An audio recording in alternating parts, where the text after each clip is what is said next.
Decade missing. What really happened to Timmothy Pitzen? There is something so tragic but captivating about unsolved missing children cases. There are some notorious cases that, even after years and decades have passed, the public still knows the names and faces of these missing children. There is Etten Patz, the first missing child to have their photo printed on the side of a carton of milk in 1979. Antoinette Christine Cayedito, the kind-hearted little girl, was snatched from her doorstep by someone claiming to be the child's uncle. The 3-year-old William Tyrrell disappeared from his grandmother's yard in Kendal, New South Wales, in 2014. The case of Timmothy Pitzen's case is yet another tragic missing child case. Timothy disappeared in a rather unusual way. His mother took him on a trip, but what happened on that trip remains a mystery. A note that Timothy would never be found is all that remains from his case. For 11 years, Timmothy Pitzen has remained hidden, leading us to ask, what really happened to Timmothy Pitzen? Will we ever learn the whereabouts of the now teenage boy? Timmothy Pitzen. Timmothy Pitzen was born in Aurora, Illinois, on October 18, 2004. He was the only child of his parents, James Pitzen and Amy Fry Pitzen. On May 11, 2011, James Pitzen dropped his 6-year-old son Timothy off at his elementary school, like any other day. The first sign of trouble began when at the end of the school day, James went to pick up Timmothy Pitzen, but the school told him he wasn't there. The school said that Timothy's mother, Amy, came and picked their son up less than an hour after he was dropped off. Timmothy Pitzen's mother had said there was a family emergency, and he was allowed to leave with his mother.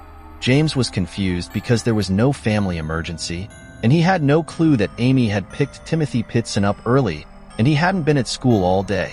Where are Amy and Timmothy Pitzen?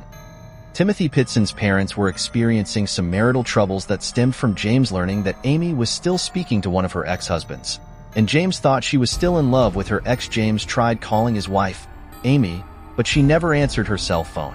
When he still couldn't contact her that night, and no members of her family or friends could reach Amy, James assumed Amy was mad at him and took Timothy with her for some time away from the house. The two fought, and according to James, he said something to Amy along the lines of, "It is either him or me. Pick one. Just know that if you choose him, I will make sure you will not receive custody of Timothy and won't see him again." These were harsh words, and it is likely they hurt Amy deeply. This is why James assumed that Amy was mad at him and decided to ditch school with their son, and things were fine. When Timmothy Pitzen and his mother did not return the following day, the police were called.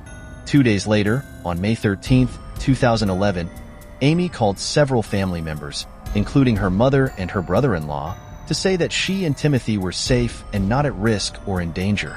Timmothy Pitzen could be heard in the background doing what a 6-year-old does, complaining that he was hungry. Missed opportunities. The kidnapping of Antoinette Cayedito. The kidnapping of Charlie Ross. It was noted that Timmothy Pitzen did not sound in distress or like Amy was starving him. It was a normal kid saying, "Mom, I'm hungry." Amy Fry Pitzen did not contact her husband when she made these calls. Discovery. On May 14, 2011, a housekeeper at the Rockford Inn in Rockford, Illinois, entered the Pitzen's room and found her body with a note. Amy appeared to have committed suicide and was said to have slashed her own wrists and throat, as well as taken a lethal dose of antihistamines. Timmothy Pitzen was not, however, in the room when his mother's body was recovered. In the suicide note Amy left with her body, she apologized for the mess and said that Timmothy Pitzen was safe with people who would love and care for him but would never be found. She was right. Timothy would be 18 this year and has never been found. Is Timmothy Pitzen dead or being cared for by another family in secret? What happened during those crucial days? According to police, Amy and Timmothy Pitzen took their car to a repair shop around 10 a.m. on May 11th. One of the auto shop employees said he drove Timmothy Pitzen and his mother to a local zoo while the car was being serviced. Amy picked him up at 3 p.m. that afternoon, and Amy took Timmothy Pitzen to the Key Lime Cove Resort, now known as the Great Wolf Lodge Water Park in Gurnee, Illinois. The two were seen on security footage, checking into the resort and staying one night.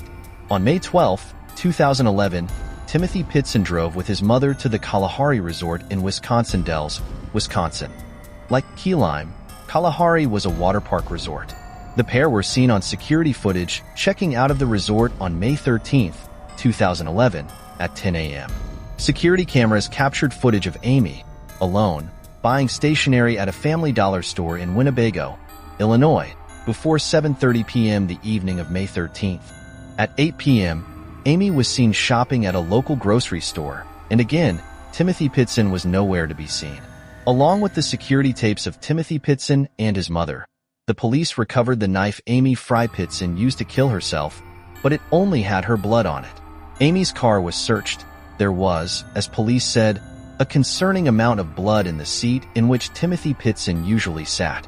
While that seemed damning, and it looked like Timothy was killed in the vehicle, this was inconclusive. His family members told police that the blood stains were from a month earlier and Timothy was prone to frequent and messy nosebleeds. Soil, pieces of weeds, grass, and dirt were collected from underneath the car's rear bumper and were analyzed. Forensic investigators determined that Amy had stopped her vehicle for an unknown period of time on the shoulder of a dirt road in northwestern Illinois, but the exact location was not identified. Cell phone records indicate that Amy's calls to her mother and brother-in-law occurred near Sterling, Illinois, near Route 40. Her phone was recovered along a road on Route 78, north of Mount Carroll, Illinois, in 2013.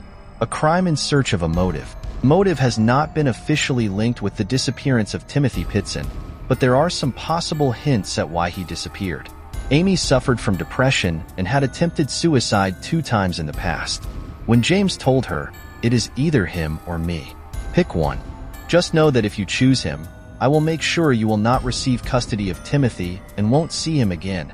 She knew that if the two went to court for custody over Timmothy Pitzen, James would win, because the judge would say she was an unfit mother due to her known depression and multiple suicide attempts. Why did Patty Hearst side with her kidnappers? What happened to the Yuba County Five? When Amy called her brother-in-law from the road, he said that she stated, "Timothy is mine," but he didn't find it odd at the time. That statement could indicate that Amy took Timmothy Pitzen on the run because she wanted to keep him away from her 4th husband, James.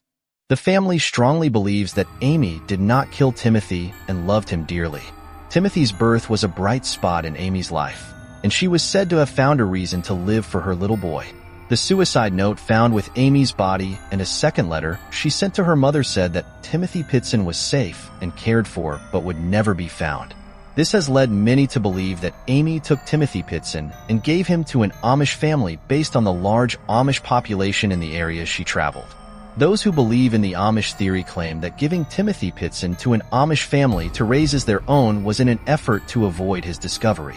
The Amish are known for their distrust of non-Amish people, being very secretive about parts of their community, and not using electronics, which meant they wouldn't hear any news reports about the disappearance of Timmothy Pitzen. It is important to realize, however, that his is a theory, and the family doesn't consider it realistic. False identification. In 2019, a person called the police in Newport, Kentucky, about a young man who approached her and said his name was Timmothy Pitzen. The boy was dirty, had bruises on his face, and said he just wanted to go home. The person claiming to be Timmothy Pitzen said he was 14 years old and had just escaped from a hotel room where 2 men had been holding him for a long time. He also claimed to have been sexually and physically abused in captivity for years. The family was alerted and came to Kentucky, while Timothy's identity was confirmed. The young man refused to have his fingerprints taken, but let the FBI swab his cheek for DNA testing. The test revealed that the man was not Timmothy Pitzen, but a 23-year-old man from Ohio named Brian Michael Reaney. Shockingly, this was not the first time Reaney had identified himself as a child sex trafficking victim. He had done it twice before. Reaney told police when he was confronted about his true identity that he watched a story about the child on 2020 and wanted to get away from his own family. Reaney has a history of mental illness and was diagnosed with Asperger's syndrome and bipolar disorder. Rini told police that he pretended to be Timothy because he wished his father was like James Pitzen, someone who would worry when their son went missing, unlike his father, who would just keep drinking. Rini pleaded guilty to aggravated identity theft, and part of his plea agreement required the charges he had for lying to the FBI were dismissed. Nonetheless, Rini was sentenced to a 2-year stay in federal prison for the hoax. What now? The investigation into the disappearance of Timmothy Pitzen is now in its 11th year, and the case remains cold to this day. This year, Timmothy Pitzen will be turning 17 years old. The National Center for Missing and Exploited Children, NCMEC, released an age progression image of what Timothy would look like back in 2021.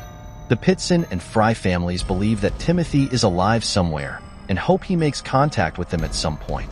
James Pitzen had told reports since Amy's body was found that he couldn't understand why Timothy hadn't called 911 or even his parents' cell phone number, which he knew. Likely, Timothy Pitzen